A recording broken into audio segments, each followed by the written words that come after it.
Estamos de volta com o Religare. Nesta semana nós estamos gravando diretamente aqui do 26º Congresso Internacional da SOTER. Nós estamos no Espaço Cultura e Fé da PUC Minas e estamos com o apoio da TV PUC, que está nos ajudando aqui na parte técnica do Religare dessa semana.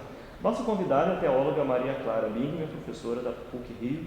Ela veio falar sobre o livro lançado recentemente, O Mistério e o Mundo. Maria Clara, você fala no seu livro de exemplos, né, que ajudam a orientar histórias de vida e experiências de amor. O que essas experiências refletem, né, sobre essa situação religiosa do tempo presente?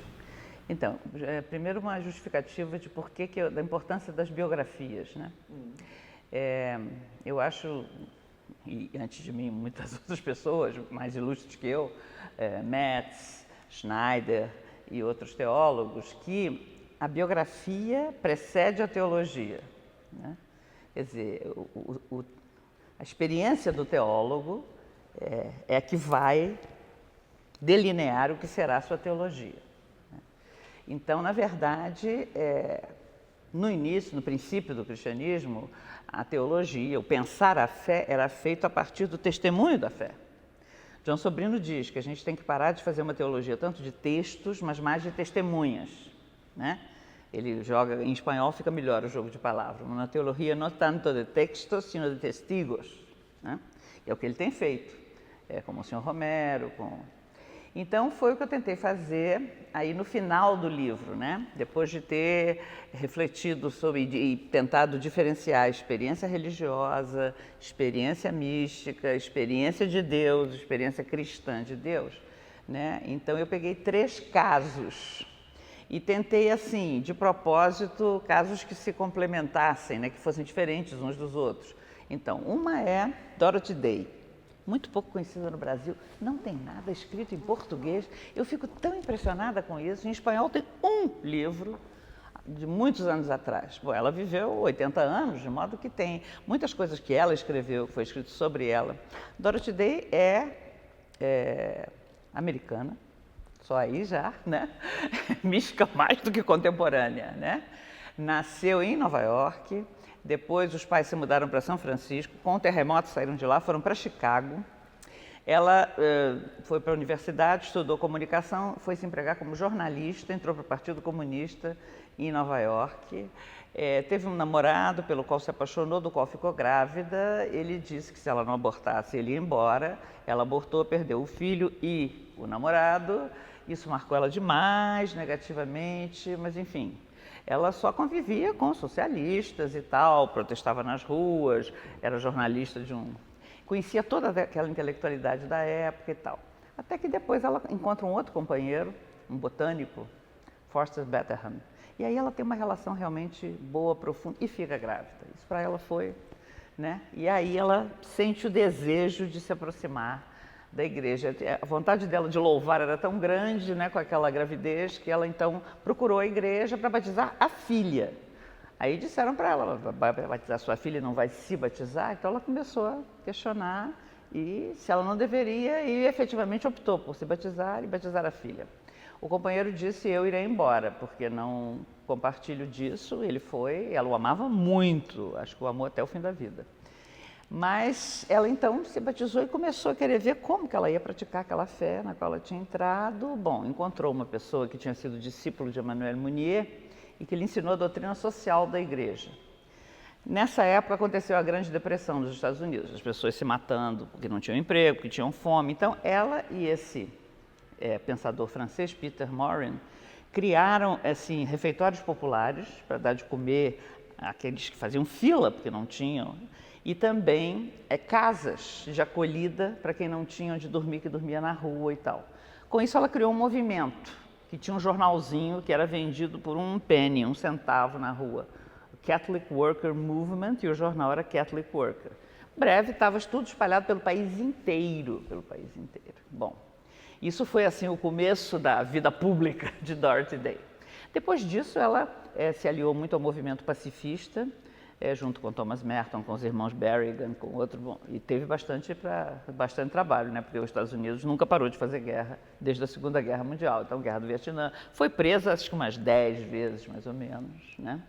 E é uma pessoa, então, que sempre uniu uma profunda experiência de Deus com uma atividade política, uma militância política fantástica. Ela fez coisas que a gente nem acredita. Entrevistou Sandino, da Nicarágua. Foi a Cuba, viu Cuba, ficou fascinada, mas escreveu uma carta a Fidel Castro, que eu encontrei o original da carta lá em Milwaukee, na Universidade de Marquette. Ela pergunta: companheiro Fidel, estive aqui na ilha, fiquei tão maravilhada com tudo que a Revolução faz. Agora eu queria saber uma coisa, os padres que estão presos, eles podem celebrar missa? Eles estão em boas condições? Eu queria fazer uma visita a eles, que eu vou embora, e antes de ir embora eu gostaria, como católica, de visitá-los. Fidel nunca respondeu a carta de Dorothy Day, mas é muito interessante para ver como ela faz uma síntese meio única, né? É uma católica tradicional que respeita os padres, mas ao mesmo tempo ama a Revolução Cubana e tal.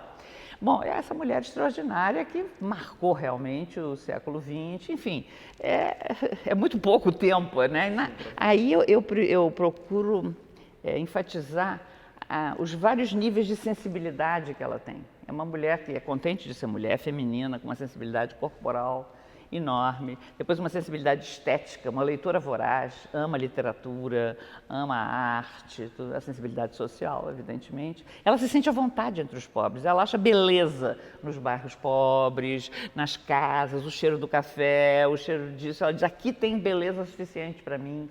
É muito bonita essa parte, né? A contemplação dela é feita assim, ela encontra beleza na pobreza, né? E, bom, e finalmente a sensibilidade espiritual, mística mesmo, né? Ela tinha algumas paixões entre os santos, Santa Teresinha, né? Tem uma santa que a gente não pode imaginar como é que afina com a Dorothy Day, mas ela adorava Santa Teresinha e São Francisco, enfim, uma mulher realmente, uma mística do século XX, né? Quer dizer, uma mulher que viveu com um homem, que teve uma filha sendo solteira e, bom, e criou a filha até o fim, enfim, alguém que não está no claustro, que não é religiosa, não tem votos, é alguém realmente que está em plena secularidade, né, vivendo o Evangelho e fazendo vivê-lo. Então esse foi o primeiro caso. O outro que eu escolhi foi uma outra mulher, mas essa morreu muito jovem, com 29 anos, Etty Hillesum. É uma judia, nunca deixou de ser judia, mas nunca foi uma judia assim, praticante do judaísmo. Era uma psicóloga, uma mulher de vida livre também, tinha vários amantes, psicóloga e advogada. E também conhecia muito literatura, ensinava russo, fumava, né? E um dia ela encontrou um psicólogo discípulo de Jung, chamado Julius Speer. E ele que, conversando com ela, disse a ela: por que você não reza? Por que você não tenta falar com Deus? Ele era judeu também. O judeu tem muita dificuldade com esse negócio de falar diretamente com Deus, né? E aí ela começa a fazer o que ele disse. E é uma experiência mística assim, selvagem, porque não tem filiação, não tem... Dorothy Day era católica, não.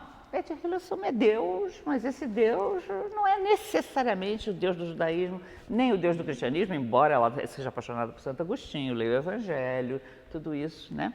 E uma mulher jovem, 27 anos, que ela começa essa trajetória, que está toda registrada no diário dela e algumas cartas que ela escreveu, né? A uma certa altura ela diz: agora eu acho que eu estou madura para um destino, e esse destino vai ser ir voluntariamente para o campo de concentração junto com o povo judeu, né? E ela acaba indo para Auschwitz, né? E o tempo todo que ela está no campo, ela está atendendo os outros, cuidando da dor do outro, né? Eu acho que o místico contemporâneo é aquele que não pode deixar de cuidar da dor do outro, de comungar com a dor do outro. Dorothy Day com os pobres, ela com as vítimas do Holocausto, né? E o terceiro é um homem, um jesuíta, que morreu muito jovem, com 34 anos, Egide van Bockhoven. Ele tinha vocação para cartucho, ele queria ser cartucho, porque era um místico assim, né? Mas depois ele viu que Deus o chamava para uma ordem missionária, então entrou na Companhia de Jesus. Mas sentia aquela tentação da cartucha, queria voltar e tal. Mas, quer dizer, a uma certa altura, depois do concílio, justamente anos 60, ele sente que Deus o chama a ser padre operário, lá nos subúrbios de Bruxelas. Aí ele diz assim: aqui que está a minha sarça ardente, né? E lá ele trabalha vivendo igual aos operários, nas mesmas condições que eles, e faz reflexões muito importantes sobre o papel da igreja junto a essas pessoas, migrantes, né, que às vezes são muçulmanos, não são nem cristãos e tal. Trabalha na fábrica, tem acidente de trabalho e tal. E aos 33 anos morre de um acidente de trabalho. Quando ele morreu, o provincial disse, eu não sei o que eu vou escrever sobre esse rapaz, era um rapaz tão retraído, morreu tão jovem. Quando abriu o diário, era uma coisa assim, uma experiência mística, um negócio impressionante, né?